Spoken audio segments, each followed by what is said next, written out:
it's a shocker to me that countries like Australia and Britain and others who pay for these peacekeeping forces did not spend 18 years saying, we demand that Hezbollah don't do this. Now, Douglas, you've just been in southern Lebanon with the IDF. You've seen some of the Hezbollah tunnels with your own eyes. You wrote that in a single square kilometre, they found more than 100 tunnel shafts. It's apparent, Douglas, that Hezbollah and their Iranian backers have spent a considerable fortune on this terror infrastructure. Well, I went into southern Lebanon, Heidi, to see this infrastructure.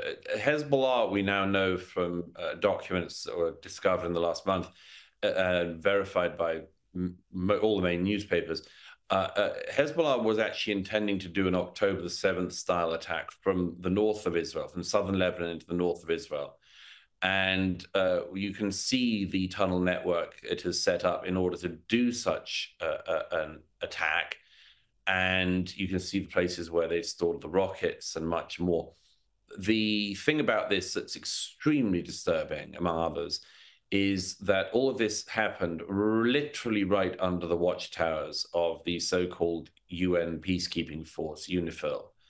And this is just for anyone who actually wants peace in the region and says, you know, why can't the war stop and so on. This is why.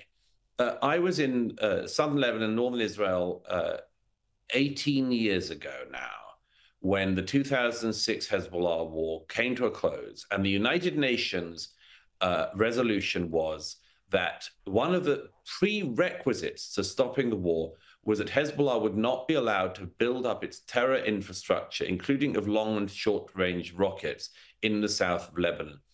For the next 18 years, the UN did less than nothing to ensure that resolution was abided by.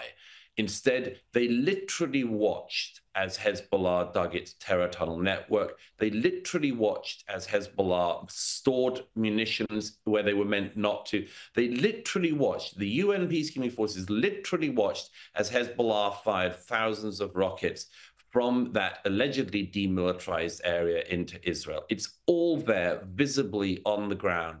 And it's a shocker to me that countries like Australia and Britain and others who pay for these peacekeeping forces did not spend 18 years saying, we demand that Hezbollah don't do this because they're breaking the resolution and there will be war again. And 18 years later, after 18 years of completely ineffective UN peacekeeping, here we are again.